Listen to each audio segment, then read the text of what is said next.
As we continue talking about inflation, Mr. Daniel Steinman before the break did mention that we will be looking at the three suspects that is actually haunting us, that causes the inflation or causing us to feel the inflation and the pressure when it comes to our money. That is food and beverages. Then we're also looking at one major concern is housing and the price of rentals.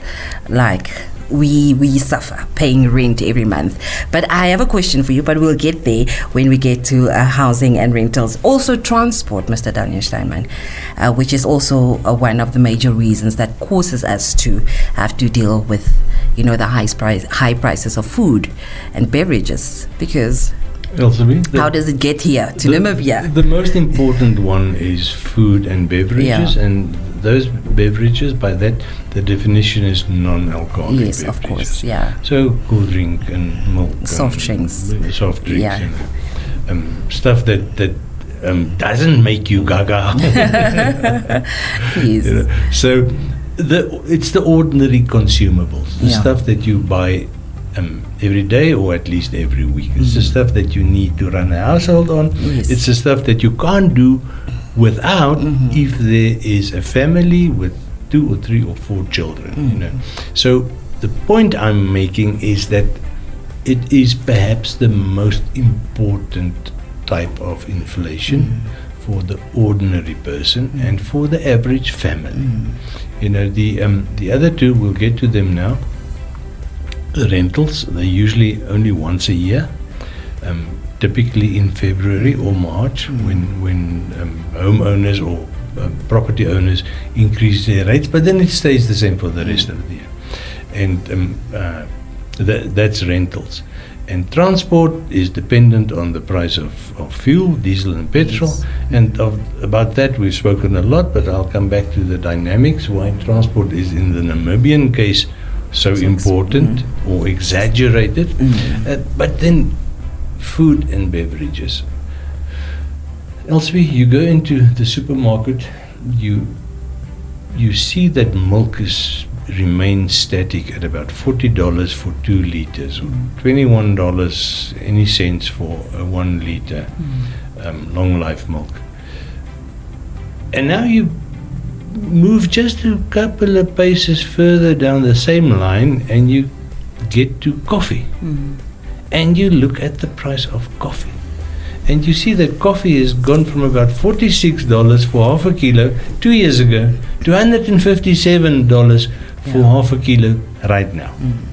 Now, Elsie, that doesn't make sense. It does not. Now, I'm aware that there are fairly big upsets in the international coffee trading environment.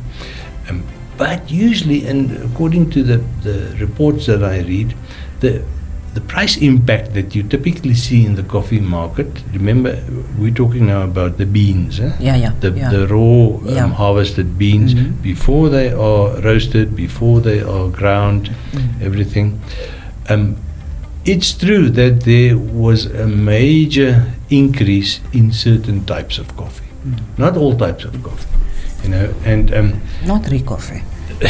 Not supposed to be. But the thing is, so your more electable, your fancier coffees, they are mostly affected by international trading conditions or production conditions, because many of the Arabica type of coffees, they have been impacted by the war in the DRC and by floods in West Africa and all sorts of things.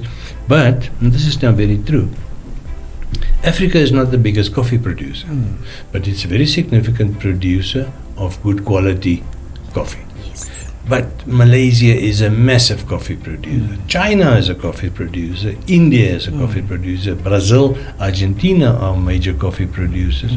And even the southern parts of Mexico. So there's no shortage of coffee, but the price has increased by about 150% over 24 months.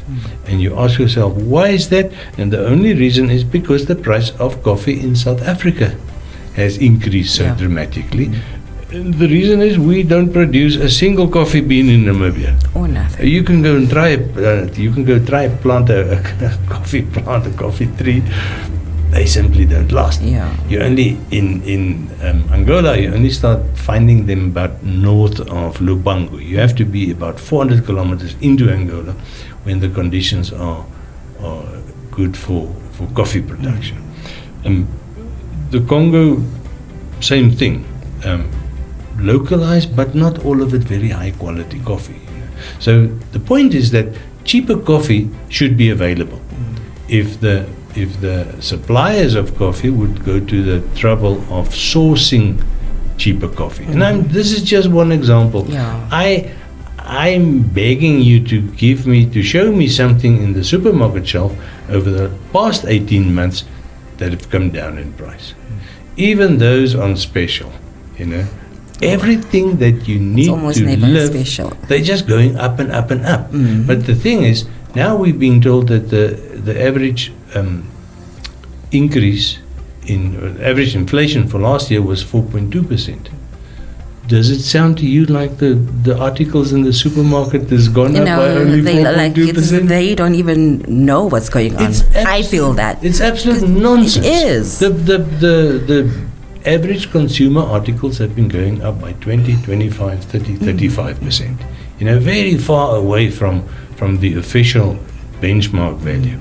And I can certainly tell you that the items that I follow, that I track, they are all in the 25% plus league, increased in a year and a half. And these are basic.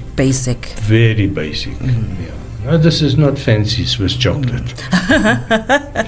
This is Nama Mills Breipap. Well, on that note, Mr. Daniel Stamman, let's just quickly go for a short break. And once we come back, we will touch on the other components.